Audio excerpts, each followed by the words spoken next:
வணக்கம் நேயர்களே, தந்தி செய்திகளை வழங்குவதற்காக ஜெபஸ்டின். தொடர்ந்து டாப் 10 செய்திகளை விரைவாக பார்க்கலாம்.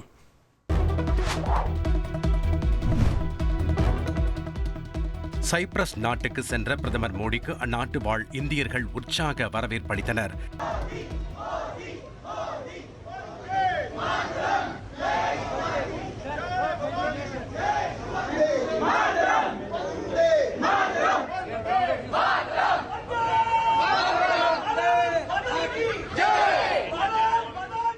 நான்கு நாள் அரசுமுறை பயணமாக கனடா, சைப்ரஸ், குரேஷியா நாடுகளுக்கு பிரதமர் மோடி பயணம் செய்துள்ளார். முதல் கட்டமாக சைப்ரஸ் நாட்டிற்கு சென்ற பிரதமர் மோடிக்கு அந்நாட்டு தலைவர்களும் அங்கு வாழும் இந்தியர்களும் உற்சாக வரவேற்பளித்தனர்.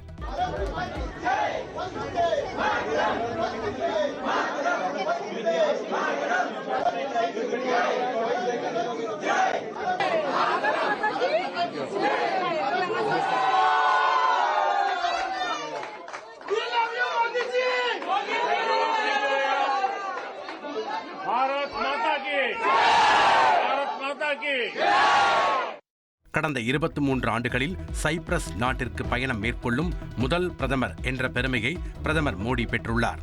மேலும் ஆபரேஷன் சிந்தூருக்கு பிறகு பிரதமர் மோடி மேற்கொள்ளும் முதல் வெளிநாட்டு பயணம் இது என்பது குறிப்பிடத்தக்கது.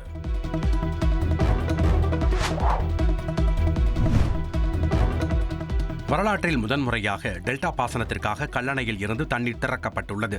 டெல்டா மாவட்டங்களின் சாகுபடிக்காக கடந்த 12ஆம் தேதி மேட்டூர் அணையை முதல்வர் ஸ்டாலின் திறந்து வைத்தார். தொடர்ந்து தஞ்சை கல்லணையில் இருந்து பாசனத்திற்காக தண்ணீர் திறந்து வைத்தார்.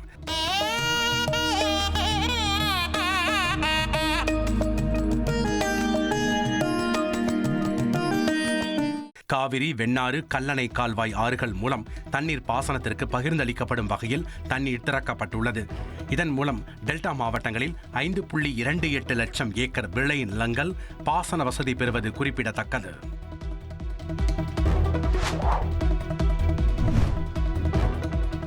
தன் மீது கோபம் இருந்தால் மன்னிக்க வேண்டும் என்றும் தந்தையிடம் மன்னிப்பு கேட்பது பெரிதல்ல என்றும் அன்புமணி ராமதாஸ் தெரிவித்துள்ளார்.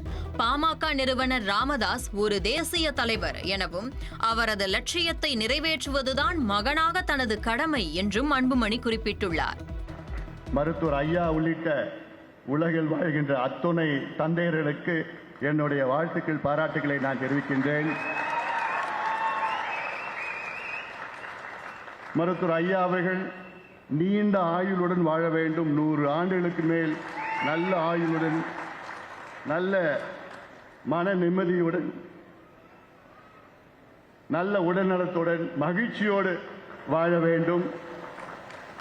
அது ஒரு மகனாக அது என்னுடைய கடமையும் கூட. மருத்துவர் ஐயா அவர்கள் என் மீது ஏதாவது கோபம் இருந்தால், ஐயா அவர்களே தயவு செய்து என்னை மன்னித்துக் கொள்ளுங்கள்.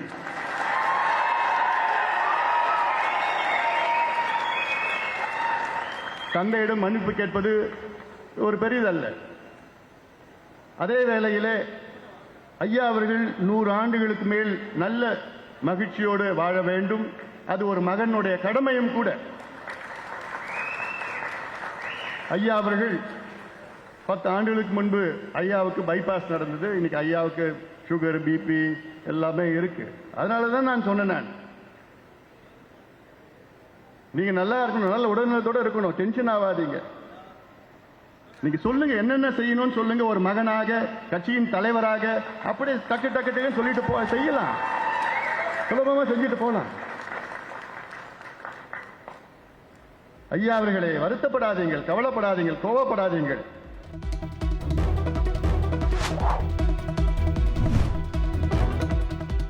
தமிழக வெற்றிக் கழக தலைவர் விஜய்க்கும் மாணவிகளுக்கும் உள்ள உறவு தாய்மாமன் உறவு என தாவேகா கல்வி விருது வழங்கும் நிகழ்ச்சியில் மாணவி ஒருவர் பேசினார்.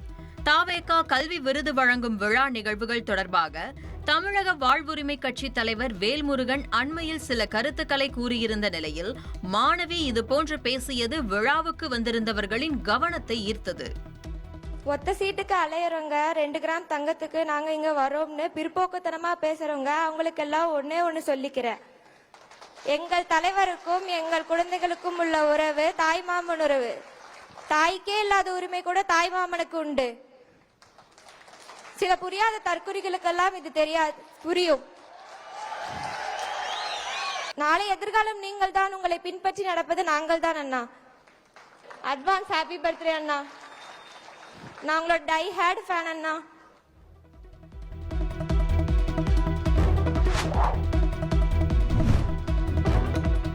மதுரை மாவட்டம் சத்திரப்பட்டி காவல் நிலையத்தை அடித்து நொறுக்கி காவலரை மிரட்டிய பிரபாகரன் மற்றும் அவரது நண்பர் ஐயனார் ஆகிய இருவரை போலீசார் கைது செய்துள்ளனர்.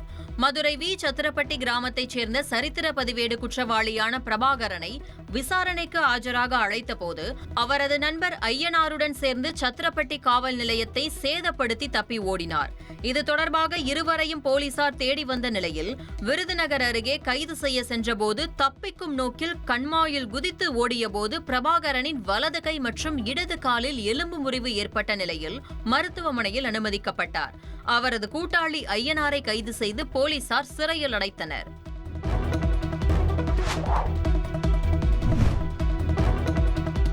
மகாராஷ்டிராவில் ஆற்றின் குறுக்கே கட்டப்பட்டிருந்த பாலம் இடிந்து விழுந்ததில் 2 பேர் பரிதாபமாக உயிரிழந்தனர். புனேவை அடுத்த தேகு அருகே உள்ள குண்ட்மலாவில் இந்திராயணி நதியின் மீது இருந்த பழைய பாலம் இடிந்து விழுந்ததில் அதில் நின்று கொண்டிருந்த சுற்றுலா பயணிகள் பலர் நீரில் அடித்துச் செல்லப்பட்டனர்.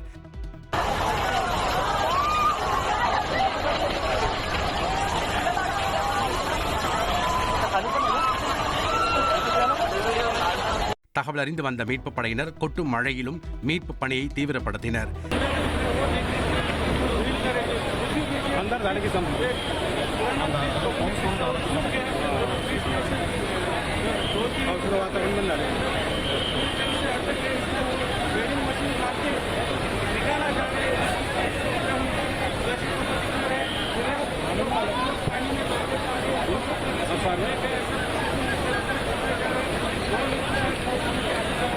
இந்த விபத்தில் 2 பேர் உயிரிழந்ததாகவும் 30க்கும் மேற்பட்டோர் படுகாயமடைந்ததாகவும் தகவல் வெளியாகியுள்ளது.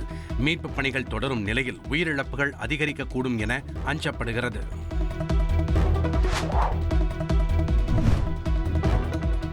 தெலங்கானா மாநிலம் நிர்மல் மாவட்டத்தில் கோதாவரி ஆற்றில் குளிக்கச் சென்ற ஹைதராபாத்தைச் சேர்ந்த 5 பேர் நீரில் மூழ்கி உயிரிழந்தனர். பாஷரா அருகே உள்ள கோதாவரி நதிக்கு ஹைதராபாத்தைச் சேர்ந்த 5 நண்பர்கள் குளிக்கச் சென்றதாக தெரிகிறது. அப்போது ஆழமான பகுதிக்கு சென்ற அவர்கள் 5 பேரும் நீச்சல் தெரியாத நிலையில் நீரில் மூழ்கி உள்ளனர். பின்னர் இதுகுறித்து தகவல் அறிந்து சம்பவ இடத்திற்கு வந்த போலீசார் மீட்புக் குழுவினர் உதவியுடன் 5 பேரையும் சடலங்களாக மீட்டனர்.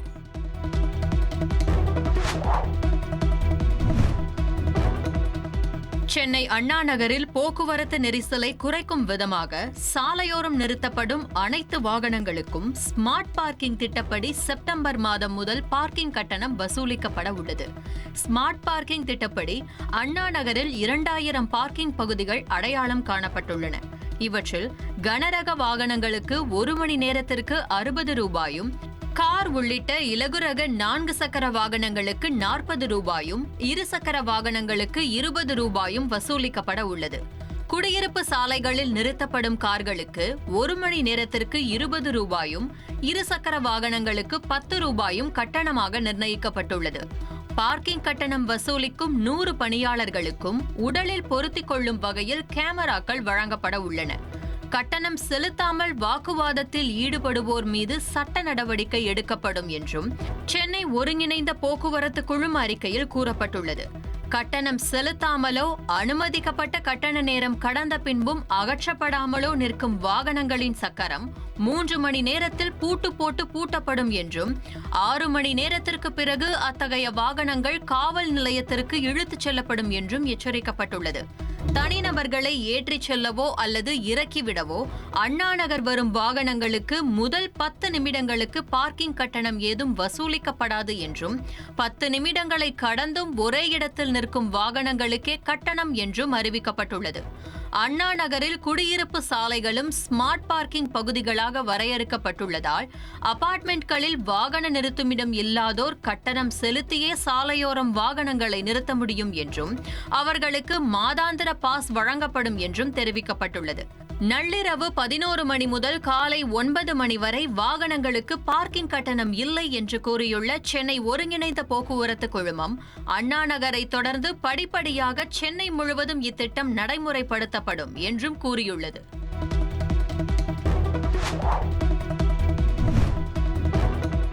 அமெரிக்காவை ஈரான் தாக்கினால் மோசமான விளைவுகளை எதிர்கொள்ளும் என அமெரிக்க அதிபர் டொனால்ட் ட்ரம்ப் எச்சரித்துள்ளார். இஸ்ரேல் ஈரான் மோதல் காரணமாக மத்திய கிழக்கில் பதற்றம் அதிகரித்துள்ள நிலையில் ஈரான் மீதான தாக்குதலுக்கும் அமெரிக்காவுக்கும் எந்த தொடர்பும் இல்லை என்று ட்ரம்ப் குறிப்பிட்டுள்ளார். எந்த வகையிலும் வடிவிலும் ஈரான் தாக்கினால் அமெரிக்க ஆயுதப்படை முழு பலத்துடன் களமிறங்கும் என்றும் அவர் எச்சரித்துள்ளார். ஈரான் இஸ்ரேல் இடையில் ஒப்பந்தத்தை எளிதாக்கச் செய்து மோதலை தங்களால் முடிவுக்கு கொண்டு வர முடியும் என்றும் அமெரிக்க அதிபர் ட்ரம்ப் தெரிவித்துள்ளார்.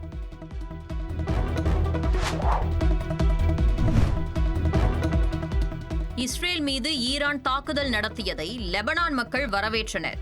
ஈரானிய ஏவுகணைகள் இஸ்ரேலை நோக்கி வேகமாக வந்தபோது அண்டை நாடான லெபனானின் எல்லைக்கு வடக்கே இருந்த மக்கள் அதனை தங்கள் செல்போனில் படம் பிடித்தனர்.